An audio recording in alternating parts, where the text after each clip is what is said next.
Գյուրջան Կասկադ, հասանելի բնակարաններ 65 ամիս մարման ժամկետով։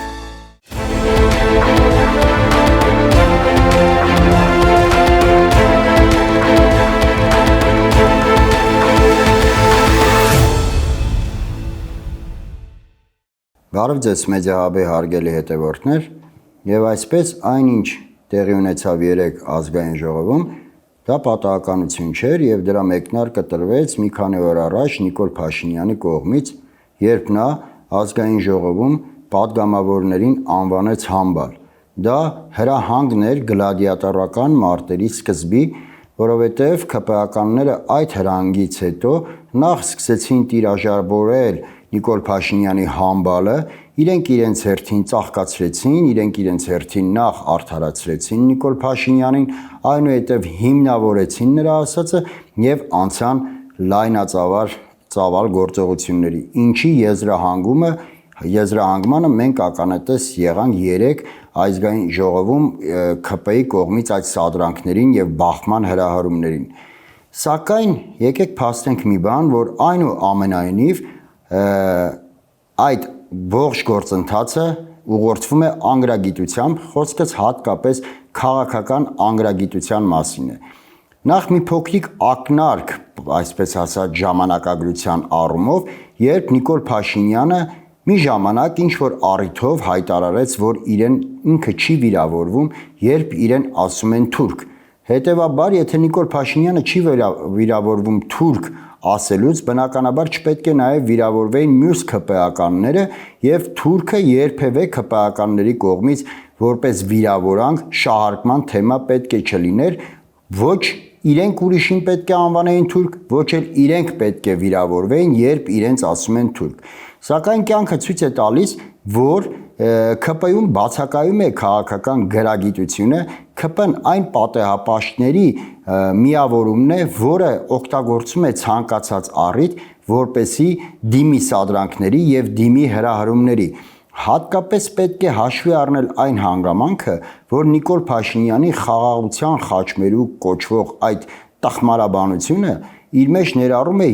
եռակողմ հարաբերություններ Հայաստան, Թուրքիա եւ Ադրբեջան։ Մեխը խաղաղության խաչմերուկի, իհարկե խաղաղության խաչմերուկը Նիկոլ Փաշինյանի ներկայացմամբ եւ պատկերացմամբ ավելի ընդգրկուն է եւ ներառում է տարածաշրջանային երկրները, սակայն մեխը Ադրբեջանն ու Թուրքիան են եւ Նիկոլ Փաշինյանը գցնում է հատկապես Էրդողանին եւ ահա Նիկոլ Փաշինյանի այդ գծնանքից հետո ԿՊԱ-ականները թուրք բառը որպես վիրավորանք շահարկման են դնում ազգային ժողովում։ Եվ ինչ եք կարծում, հարգելի հետևորդներ, այդքանից հետո այդ քաղաքական անգրագիտությունը ինչի կարող է հասցնել Հայաստանի արտաքին քաղաքական այն կուրսին, որը որդեգրել է Նիկոլ Փաշինյանը։ Բնականաբար երբևէ Էրդողանը չի ներելու Նիկոլ Փաշինյանին,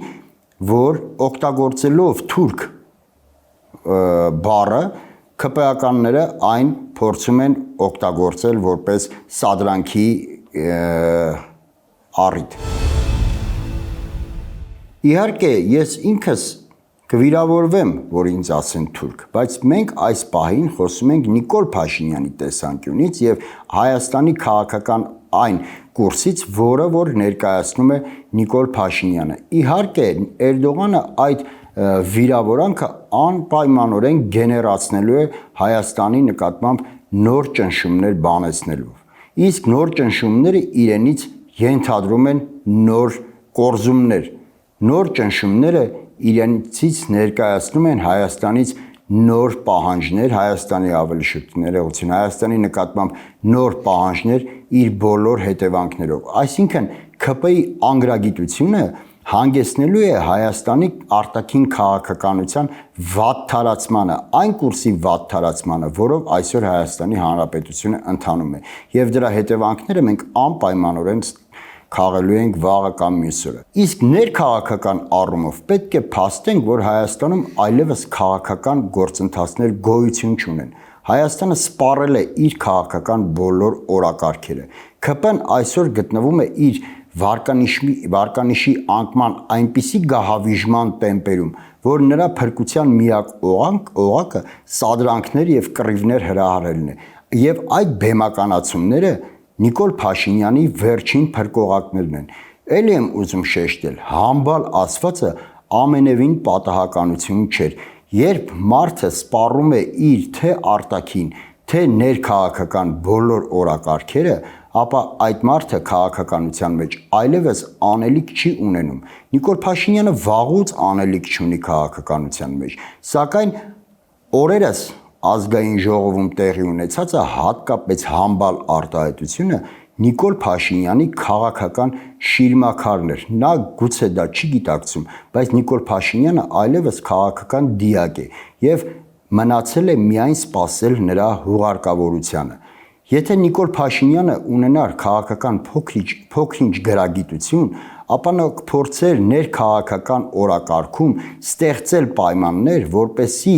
իշխող ուժը քաղաքականություն թելադրեր եւ այդ քաղաքականության թելադրման արդյունքում գեներացներ գաղափարներ, որոնք վաղը մյուս օր ծառայելու էին իրենց, եթե իհարկե շեշտում եմ իշխող ուժը ունենար քաղաքական գրագիտություն։ Սակայն հոգեբանորեն ապացուցված է մի բան, որ մարդը վիրավորվում է հատկապես նրանից, ինչում կա ճշմարտացիություն։ Այնայեք ինչուց առաջացավ Նիկոլ Փաշինյանի այդ խելագարության նոպաները, երբ որ նա սկսեց ձեռքով վիզը կտրելու շարժումներ ցույց տալ, падգամավորներին անվանել համբալ, ընդամենը նրանից, որ Նիկոլ Փաշինյանին ասացին,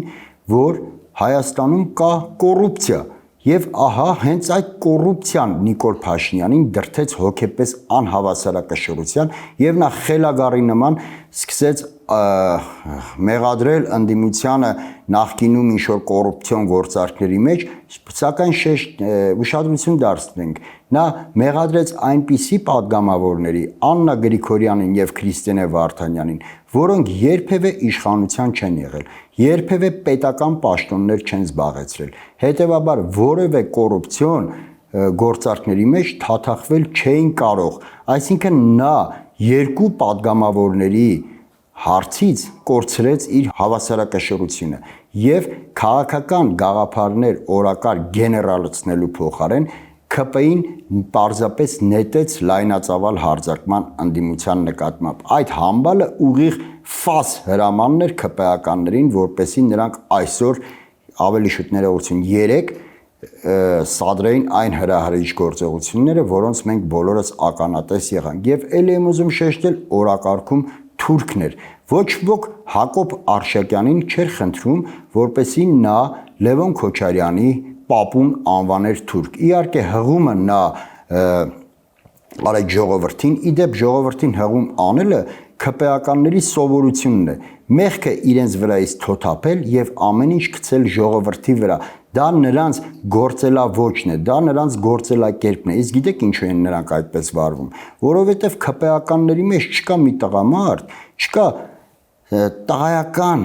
հատկանիշներով օժտված մեկը, որպեսի մանդատը նրա ձեռքից վերցնելուց հետո նա դրսևորի նույն վարքագիծը, ինչ որ դրսևորում էր, երբ որ ուներ այդ մանդատը։ Այսինքն նրանց այդ հոխորտանքը, նրանց այդ դուխով երևալու այդ ձգտումը, նրանց այդպես լավ տղա իրենց ներկայացնելու, մեկն էլ կա, չէ՞, ընդ Արտուր Հովհաննիսյան, որ ունենց ամբիոնից իրան դուխով տղուտեղ դրած, լավ տղուտեղ դրած, ձեռները տնգում է, վիրավորանքով սկսում է բաներ խոսալ։ Դա ինքը չի խոսում, դա նրա մանդատն է խոսում։ Հարգելի հետևորդներ, մենք ականատես ենք լինում այն ողբերգությանը, որը իր հետ բերում է հեղափոխությունը։ Առհասարակ հեղափոխությունները երբևէ պետությանը օգուտ շատ քիչ են տալիս, իսկ ողբերգական է լինում, երբ այդ հեղափոխության արդյունքում իշխանության են գալիս աբիժնիկները եւ մարդիկ, որոնք մինչեւ հեղափոխությունը ոչինչի չեն հասել, իրենցից ոչինչ չեն ներկայացնում։ Այսօրվա ՔՊ-ականների 90%-ը ոչինչ են եղել մինչև հեղափոխությունը։ Նրանք նույնիսկ իրենց չէին կարողանում պահել, ուր մնաց այսօր կարողանային պահել մի ամբողջ պետություն։ Եվ այսօրվա էլի եմ շեշտում, նրանց այդ հոխորտանքը բխում է միայն ու միայն իրենց իշխանության լինելու հանգամանքից։ Խոսում են ոչ թե իրենք, այլ իրենց մանդատը։ Կորցնեն այդ մանդատը, վաղը մյուսօր դուք այնտեղ տղա չեք գտնի պարզապես։ Նրանք չեն կարողանալու փողոցում նայել նույնիսկ սովորական քաղաքացիների աչքերին։ Ինչու եմ ես այս ամենը շեշտում, որ մենք ազգովի գտնվում ենք խորը քաղաքական ճգնաժամի մեջ եւ դրա պտուղները մենք անպայմանորեն քաղելու ենք։ Քաղաքացիական պայմանագիր խմբակցությունը ապացուցել է, ինչպես նաև Նիկոլ Փաշինյանը ապացուցել է, որ իրենց հեռանալու ժամանակն է։ ՔՊԱ-կանները թեկուզ հանուն իրենց պետք է օր առաջ հեռանան իշխանությունից, որովհետև յուրաքանչյուր օրը ոչ միայն ճահճի մեջ է թաղում մեր պետությունը, այլ առհասարակ թաղում է քաղաքականություն կոչեցյալը, որը թաղված է 2018 թվականից։ Եվ հարգելի հետևորդներ, մի այլ կարևոր իրադարձության նույնպես կցանկանայի այսօր անդրադառնանք։ Պատիվ ունեմ խմբակցությունը ներկայացրել էր հայտարարության նախագիծ կապված հայրենական մեծ պատերազմի 80-ամյակի հաղթանակի 80-ամյակի հետ, որը մերժվեց արտաքին հարաբերությունների հանձնաժողովի կողմից եւ մերժվեց ծիծաղելի պատճառաբանություններով։ Նախ ոմն մի պատգամավոր ՔՊԱ-կան Հասմիկ Հակոբյան անունով հայտարարեց, որ այդ հայտարարության մեջ ներառված չէր Մեծ Բրիտանիան եւ ԱՄՆ-ն, թեպետ խոսվում է ֆաշիզմի դեմ հաղթանակի մասին, սակայն ի զարմանս սույն պատգամավորի ԱՄՆ-ի եւ Մեծ Բրիտանիայի անունը հիշատակված չէր։ Հասմիկ Հակոբյան, այդ հայտարարությունը չէր ենթադրում համաշխարհային պատմական իրողությունների վերհառնում, չէր ենթադրում համաշխարհային աշխարհաքաղաքական վերլուծություն, ընդամենը փաստում էր հայ ժողովրդի մեծ ներդրումը հայրենական մեծ պատերազմում։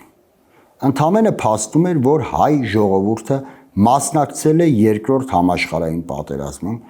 եւ իր մասնակցությամբ իր ավանդն է բերել ֆաշիզմի դեմ հաղթանակում։ Որևէ մեկը չի հավակնում, այդպես ասած, մի հայտարարության մեջ ներառել բոլոր ազգերին եւ բոլոր պետություններին, որովհետեւ բնավ նպատակը կարծում եմ դա չէր, այլ նպատակը հերթական անգամ հայ ժողովրդի հաղթանակը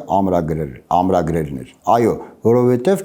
հայ ժողովուրդը հաղթել է հայրենական մեծ պատերազմում։ Ոչ թե հայ ժողովուրդը մենակ հաղթել է, խոսքը դրա մասին չի, այլ հայ ժողովուրդը իր հսկայական ներդրումն է ունեցել այդ պատերազմում։ 600,000 հայ երկրորդ համաշխարհային պատերազմում զորակոչվել է պատերազմի, որից 300,000-ը զոհվել են եւ նաեւ հայկական գունդը նույնպես հասել է Բեռլին։ Սա փաստեր են պատմական, որոնք պետք է արձանագրվեին եւ ներկայացվեին նաև որպես հայ ժողովրդի հաղթանակը եւ Մեծ Բրիտանիան ու ԱՄՆ-ն կարծում եմ, որից դուք ուղղորդվում եք այդ աշխարհաքաղաքական կենտրոններից, հեչ պարտադիր չէ, որ նշված լինեին այդ հայտարարությունում։ Իսկ մեկ այլ ՔՊԱ-կան Մարիա Կարապետյանը ինչ որ խոսում էր, որ հայտարարության մեջ չի խոսվում խորհրդային բռնաճնշումներից եւ այլն, նույն կոնտեքստով պետք է շեշտեմ։ Խոսքը խորհրդային միությանը քաղաքական գնահատական տալու մասին չէր։ Խոսքը հայ ժողովրդի հաղթանակը հերթական անգամ ամրագրելու մասին էր։ Սակայն դուք ՔՊԱ-կաններդ պարզապես սարսափում եք հաղթանակ բառից, որովհետև դուք պարտված եք, դուք ստորացված ու պարտված իշխանությունը բարոյապես նույնիսկ պատրաստ չէ հաղթանակի մասին խոսելուց։ Դուք ոչնչացրեցիք մեր բոլոր հաղթանակները, դուք արժեզրկեցիք մեր բոլոր ազգային հերոսներին, դուք արժեզրկեցիք մեր բոլոր ձեռքբերումները, դուք վերացրեցիք եռատոնը, դուք սարսափում եք Շուշիի ազատագրումից խոսալուց, դուք սարսափում եք Արցախյան առաջին պատերազմի հաղթանակների մասին խոսալուց, դուք առհասարակ սարսափում եք Արցախ բառը տալուց, դուք սարսափում եք հաղթանակ բառից, որովհետև ձերը միայն ստորացումն է ու Ալիևի առաջ ստորաքարշ ման գալը։ Բայց մի խորհուրդ տամ ձեզ, եթե դուք այդքան փափագում եք թուրքերի ու ադրբեջանցիների առջև ստորաքարշությամբ զբաղվելու, ապա այսուհետ երբեք չվիրավորվեք, երբ ձեզ անվանեն թուրք։ Այսօր այսքանը, շնորհակալ եմ, կհանդիպենք։ Գյուրջան Կասկադ, հասանելի բնակարաններ 65 ամիս մարման ժամկետով։